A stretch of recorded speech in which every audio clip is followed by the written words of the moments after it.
Hey, this is Mark at Gary's Guitars in Portsmouth, New Hampshire, and I'm here to talk about Class D amplification. It's all the rage. All the kids are doing it, so let's get into it and see what's going on. So, what is Class D? Without getting wicked technical, it's not actually that new. It's been around for a long time, but it never sounded good until recent times, and it never had such a use in music. It has slowly improved over the years of development, in so much that now there is a lot of amplifiers, a lot of good sounding amplifiers are utilizing it. So it's no longer a joke. And you know, when it first came into hi-fi, people were saying, "Oh no, that's my uncle who was a hi-fi aficionado would say Class D, D's for dog food. It's just is no good." It's undeniable that some of these Class D amps sound just great. Some of those PA speakers that switch to using, you know, the all-in-one PA powered PA speaker, some of those have switched to using Class D amplifiers, and they're sounding pretty good these days. So, as a curmudgeon of classic audio, as someone who owns a Dynaco ST70 and uses it regularly, and other tube amps for home hi-fi, I own 22 tube amplifiers.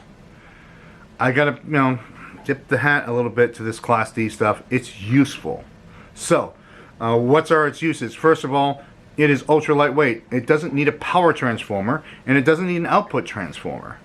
It can output a signal that's kind of what your speaker wants to hear, so you don't need that big output transformer.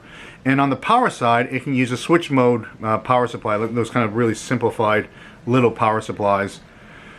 So you don't need a big power transformer on the way in, and you don't need an output transformer on the way out. And those are the two heaviest things in your amplifier. The third heaviest thing being a speaker, and some of these manufacturers are using super lightweight speakers in these situations, making the amps comically light.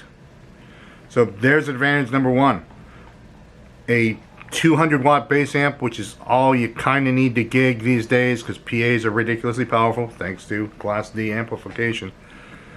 And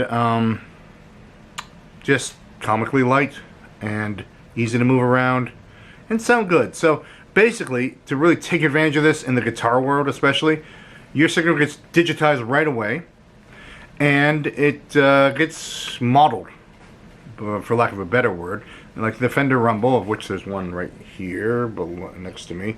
We sell a lot of Fender Rumbles, and they do modeling on the way in. They make it sound like a good bass, and then they turn it right up on the way out with the Class D amplifier. So they digitize, they process the sound, then it goes to that the output stage, which has lots of headroom as well.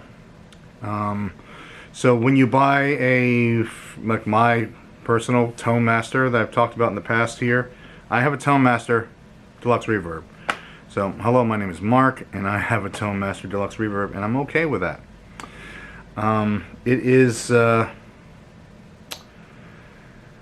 it's a good sounding amp, and it works, and I can walk into a gig with a guitar on my back, a keyboard and a keyboard stand in one hand, the bike messenger bag with all my cables, and an amplifier in this hand, and I can play two instruments at a 3-hour gig with things I could just carry in one trip. So that is kind of undeniable, and that's why a lot of people are switching to Class D. It's also cheap to manufacture these days. It counts on, because it's all chipped based. It's all these. It's computer assembled. The computers solder together these computers that we're using. So I keep gesturing toward this Fender Mustang. This is the 40. This is kind of my favorite version of this. Little all-in-one practice amps never did it for me. But this thing is kind of cool. So it's got the processing power, especially in the input stage, to model a bunch of amp styles, to have some really good effects. The reverb and delays are fine. And for under a couple $100, you can have something that is fine, and you can keep it on your, it's a great practice amp compared to the PV Bandit that I had when I was a kid. The PV Bandit was really heavy and full of transformers and heavy speakers, awkward to move, a little bit on the ugly side. Sorry, Mr. Peavy.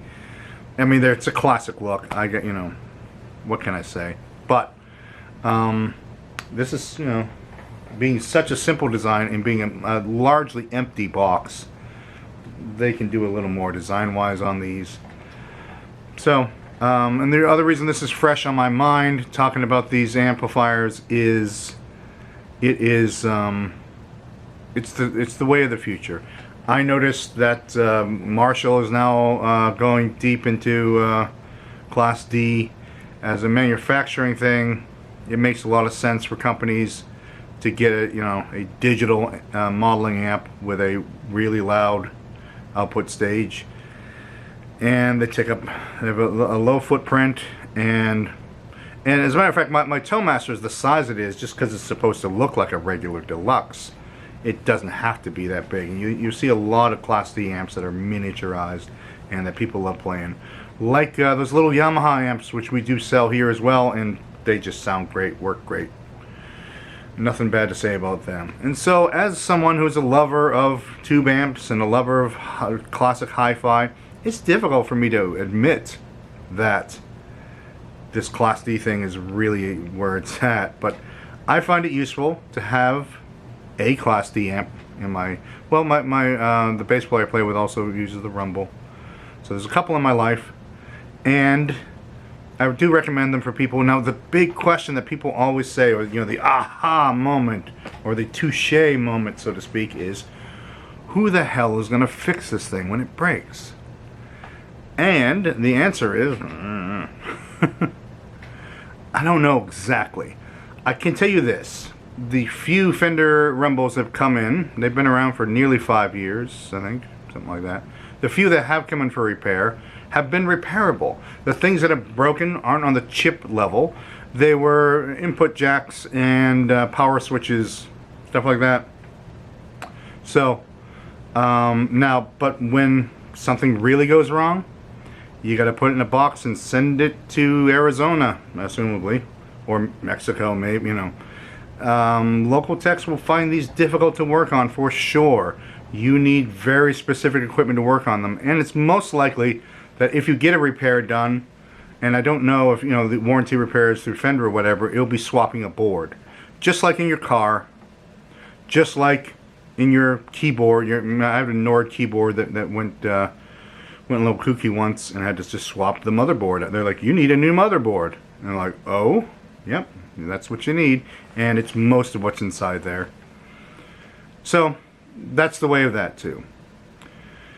I think I've covered just about everything. So the points are: Class D is here to stay. Class D is okay. I will always love tubes, and hopefully you will too, but it has a place in this world for loud, clear sound. Thanks for watching this video. Be sure to check out all the other videos here on YouTube. Find us on all the other social media things, and subscribe and like and all that good stuff they say on YouTube. And we'll see you soon.